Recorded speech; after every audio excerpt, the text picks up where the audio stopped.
اسما خاتون، مرحومہ اسما خاتون 11,000 روپے لکھ لیجیے۔ اصل سردی ہے، کچھ لوگ جانے والے ہیں تو وہ چاہ رہے ہیں کہ ہمارا جو کام ہے وہ کر کے چلے جائیں، اس لیے کچھ لوگوں نے لکھوا دیا اور کچھ لوگ دے بھی کے چلے بھی گئے اور کچھ لوگ ابھی ماشاءاللہ بیٹھے ہوئے ہیں۔ سردی کا خیال مکمل کریں گے، زیادہ وقت ہم بھی نہیں لیں گے، اسٹیج پر علماء بیٹھے ہوئے ہیں، بس تھوڑی دیر اور آپ بیٹھ جائیں، اس کے بعد انشاءاللہ فوراً آپ سے رخصت ہو جائے گا۔ تھوڑا سی آواز کھول دیجیے، آواز کم مت کیجیے، ایکو کم رہے چلے گا، آواز رہنے دیجیے۔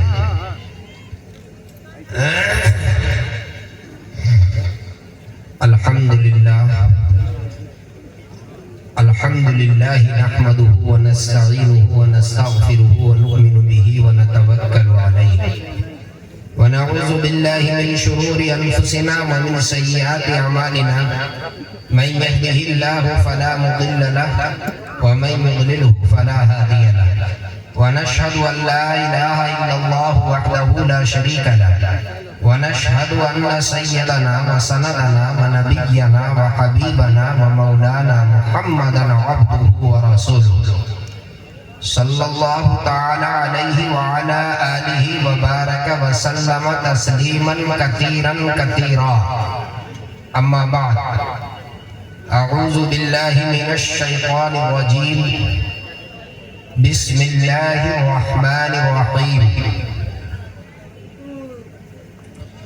انما يعمر مساجد الله من آمن بالله واليوم الآخر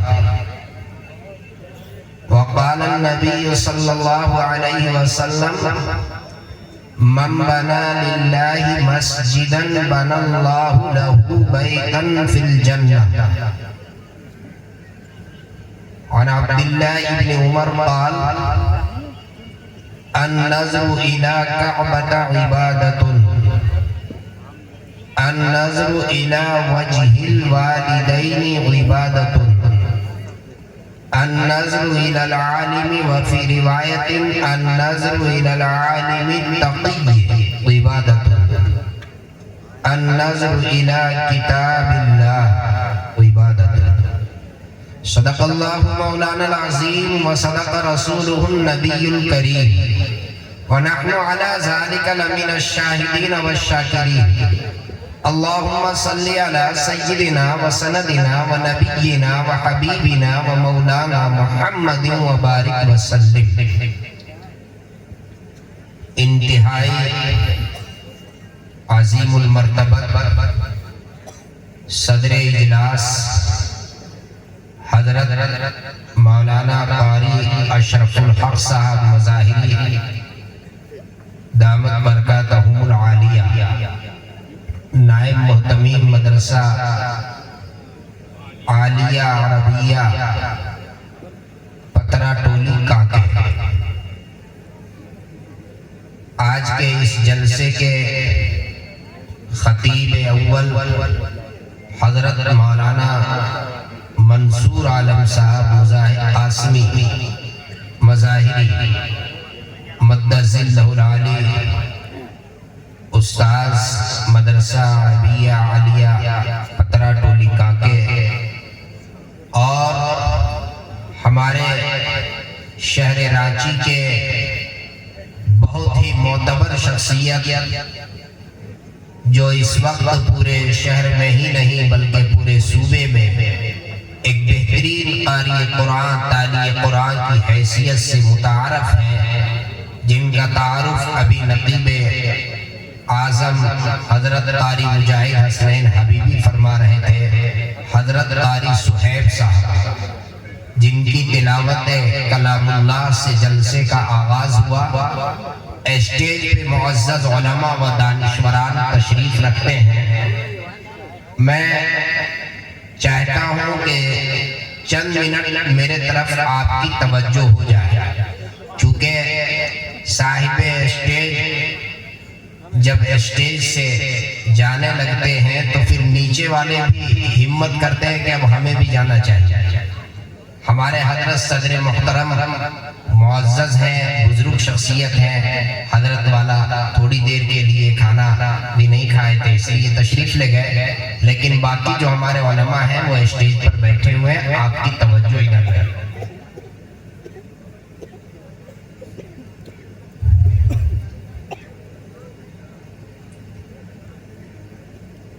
بہت مختصر گفتگو ہوگی اور اس کے بعد جب سلسلہ شروع ہو جائے گا تو اسٹیج والے بھی جائیں گے، کوئی حرج نہیں ہے، لیکن سلسلہ شروع کرنے تک اگر ہمارا ساتھ دے دیں تو پھر اچھا رہے گا۔ حری صاحب اگر آپ جانا چاہیں کھانا نہیں کھایا؟ اچھا اچھا جی جی ہاں ٹھیک ہے، نہیں ٹھیک ٹھیک، لیکن آپ کی دعا رہنی چاہیے۔ ہاں بس بس ہاں بس قاری صاحب جا رہے ہیں، ابھی آ جائیں گے، آپ لوگ نہ کرنا، قاری صاحب آ جائیں گے۔ اب جو ہے قاری صاحب جا رہے ہیں اور اب آ جائیں گے، لیکن باقی منتظم لوگ تو بیٹھے ہیں، وہ آپ لوگ بھی جائیں گے تو کیسے ہوگا؟ آپ لوگ بیٹھ جائیں۔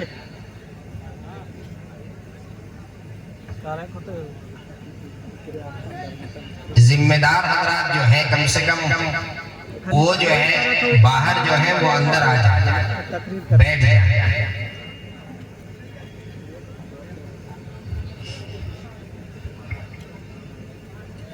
حضرت مولانا اختر صاحب بھی ہمارے اسٹیج پہ تشریف رکھتے ہیں، کڈرو کے بہت محترم شخصیت ہیں، اور انشاءاللہ آخر میں حضرت بھی اپنا جلوہ دکھلائیں گے۔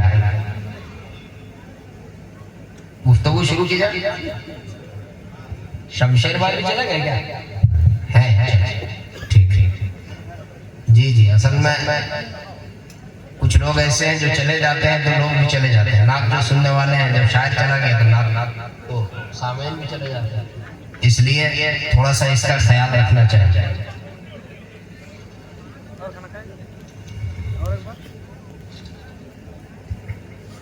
میری کمزوری ہے کہ ذرا ذہن منتشر ہو جاتا ہے، جب اسٹیج سے لوگ جانے لگتے ہیں تو ذہن منتشر ہوتا ہے، یہ کسی کی بھی کمزوری ہوتی ہے۔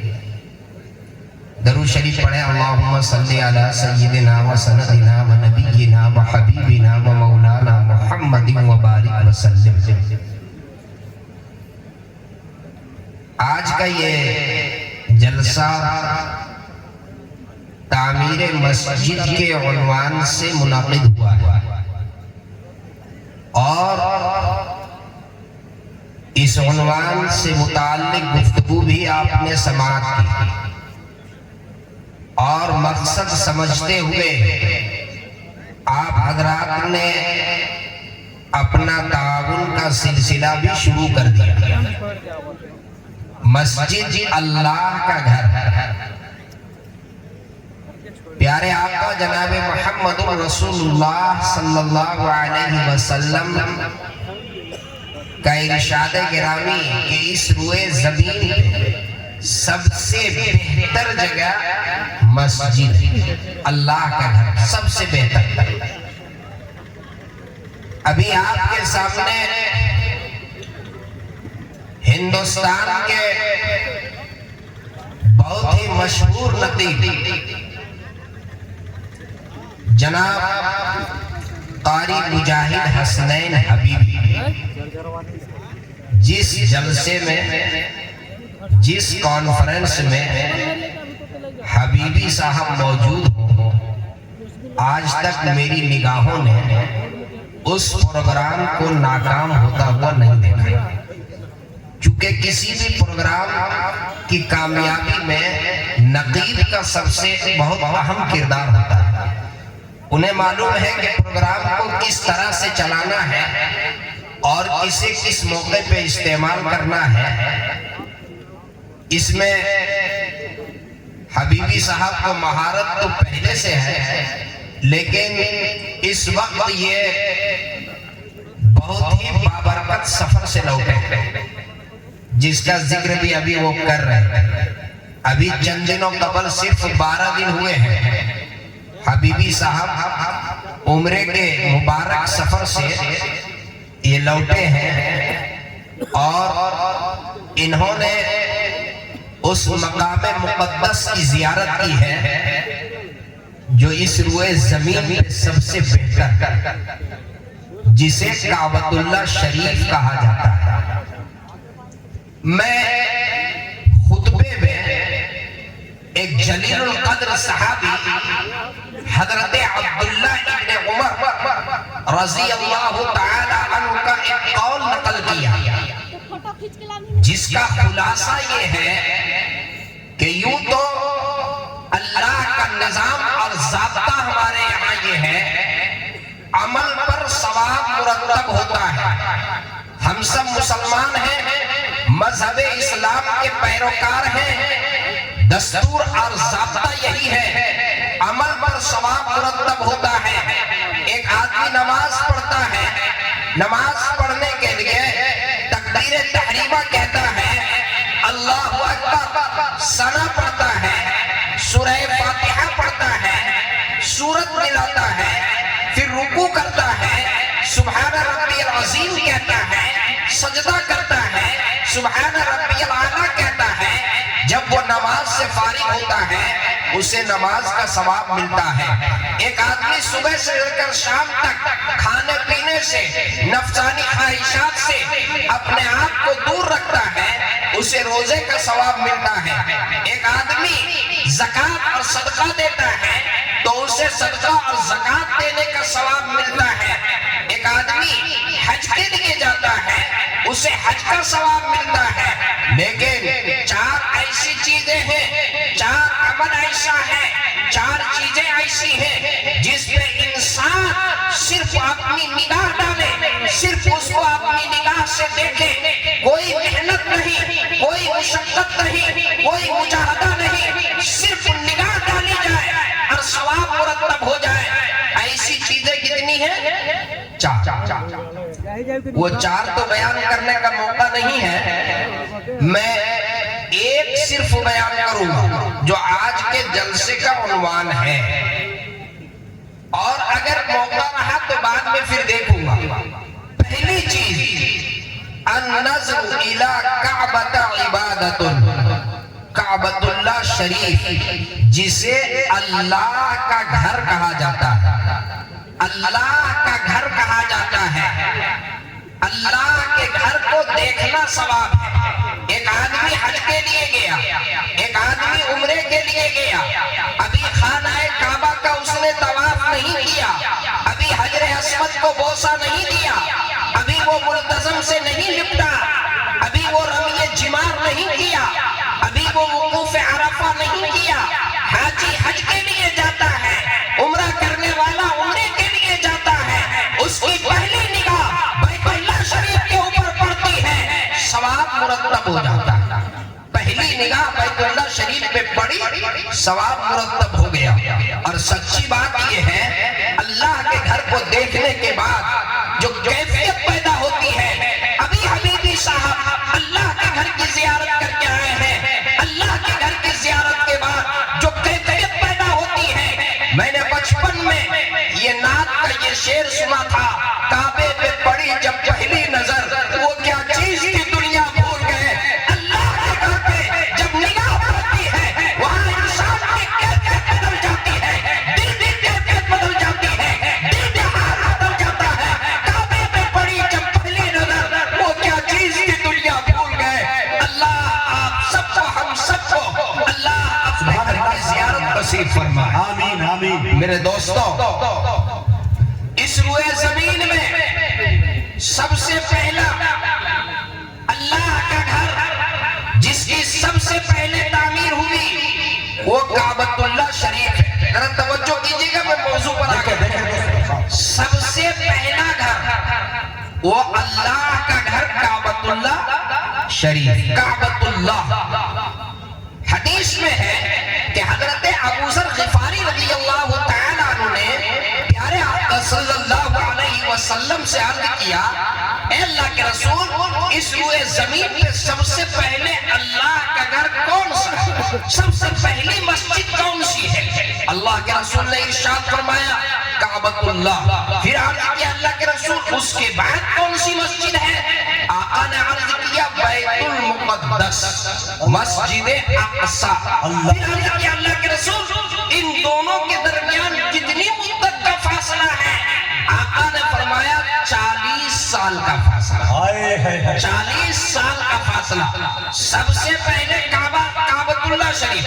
ہمیں اور آپ کو عام طور پر یہ معلوم ہے کہ کعبۃ اللہ شریف کی تعمیر حضرت ابراہیم خلیل اللہ اور ان کے فرزند ارجمند حضرت اسماعیل ذبیح اللہ نے کیا.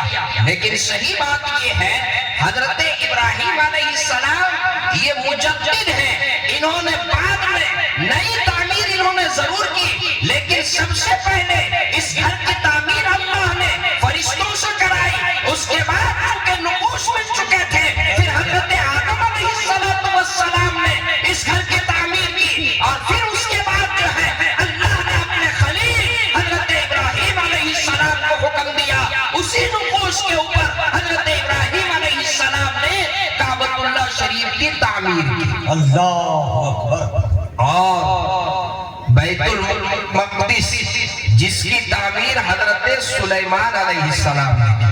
حضرت سلیمان علیہ السلام بھی اس کے مجدد ہیں. اس کی تعمیر بھی اللہ رب العزت سے پہلے فرشتوں سے کرائی، اور بعد میں پھر حضرت داؤد علیہ السلام اور حضرت سلیمان علیہ السلام کے ذریعے سے بیت المقدس کی تعمیر کروائی. اور حضرت سلیمان علیہ السلام نے جناتوں سے کام لیا. مسجد کی تعمیر میں جناتوں کو لگایا. حضرت مسجد کی تعمیر چل ہی رہی تھی کہ فرشتہ موت حضرت سلیمان علیہ السلام کے پاس حاضر ہو گئے اور آ کر عرض کیا اب آپ کا وقت آ چکا ہے، اللہ کے یہاں آپ کو جانا ہے. حضرت سلیمان علیہ السلام نے فرمایا میں جانے کے لیے تیار ہوں، لیکن ابھی یہ جو تعمیر کا کام ناقص ہے کہ میری نگرانی میں یہ کام چل رہا ہے اور یہ اجنہ اس کام کو انجام دے رہے ہیں. اگر میں چلا جاؤں تو پھر یہ کام کہیں ناقص نہ رہ جائے. فرشتے نے کہا کہ جی ہاں، یاد جو ہے آپ کے جانے کی وجہ سے کام ناقص ہو، اس کی تدبیر یہ ہے وقت تو آگے نہیں بڑھے گا، لیکن آپ کسی عصا سے یا کسی لکڑی سے سہارا لگا کر کے کھڑے ہو جائیں. آپ کی روح نکل جائے گی، آپ کی روح اللہ کے یہاں چلی جائے گی، اور اس عصا پر اس لکڑی پر سہارا لگائے ہوئے آپ کا جسم باقی رہے گا. جب تک بیت المقدس کی تعمیر مکمل نہیں ہوگی آپ کا جسم اسی طریقے سے جو ہے اس عصا کے سہارے، اس لکڑی کے سہارے اسی طریقے سے آپ باقی رہے گا. چنانچہ حضرت سلیمان علیہ السلام لکڑی سے ٹیک لگاتے ہیں اور روح نکالی جاتی ہے، روح اللہ کے دربار میں پہنچ جاتی ہے. جنات کام میں مصروف ہیں. روایت میں ہے کہ کبھی کبھی وہ مڑ کے دیکھتے تھے کہ نگرانی ہو رہی ہے یا نہیں ہو رہی ہے. وہ دیکھتے تھے کہ ابھی حضرت سلیمان علیہ السلام دیکھ رہے ہیں، تو پھر وہ کام کے اندر جو ہے اسی طریقے سے بدستور لگے رہتے تھے. جب بیت المقدس کی تعمیر مکمل ہو گئی اس کے بعد اللہ نے حکم دیا اور جو ہے وہ گھن لگی اور جو ہے وہ لکڑی وہ گری. حضرت سلیمان علیہ السلام کا جسم ہوا. پتہ چلا کہ ان کی موت جو ہے پہلے ہو چکی تھی. حضرت سلیمان علیہ السلام کی روح پہلے نکالی جا چکی تھی. یہ بیت المقدس کی تعمیر کی مختصر تاریخ میں نے بتائی. وہ بیت المقدس جو آج یہودیوں نے جس کے لیے کئی سالوں سے آپ دیکھ رہے ہیں، آج اسی کی آزادی کے لیے محنتیں کی جا رہی ہیں، اور ایک نہیں ہزاروں بچے شہید ہو گئے. آپ کی نگاہوں کے سامنے آپ روزانہ دیکھ رہے ہیں، آپ روزانہ اس چیز کو محسوس کر رہے ہیں. وہ بیت المقدس جو ہمارا قبلہ اول ہے، ہر مومن کی یہ خواہش ہے کہ قبلہ اول ہمارے پاس رہے، وہ آزاد ہو، اور انشاءاللہ قبلہ اول بیت المقدس جو ہے اسے آزادی ملے گی. اور بیت المقدس جو ہمارا قبلہ اول ہے وہ انشاءاللہ اس کے جو ہے اس میں کامیابی ملے گی اور وہ ہمارے پاس. نعرہ تکبیر، نعرہ تکبیر، علماء کرام، قبلہ اول بیت المقدس زندہ باد. دیکھیے پیارے آقا صلی اللہ علیہ وسلم جب ہجرت فرما کر مکہ مکرمہ سے مدینہ منورہ تشریف لے جا رہے تھے، راستے میں ایک جگہ پڑتی ہے قبا، جہاں آپ صلی اللہ علیہ وسلم 13 دنوں تک یا 14 دن تک آپ نے قیام فرمایا۔ آپ صلی اللہ علیہ وسلم نے وہاں پر مسجد کی تعمیر کی جس کا نام مسجد قبا، اور پھر اس کے بعد آپ صلی اللہ علیہ وسلم جب مدینہ منورہ پہنچے تو آپ صلی اللہ علیہ وسلم نے مسجد نبوی کی تعمیر کی۔ مسجد نبوی کی تعمیر کے لیے آپ صلی اللہ علیہ وسلم نے 2 یتیم بچوں سے وہاں کی زمین خریدی، پیسے لے لیجیے۔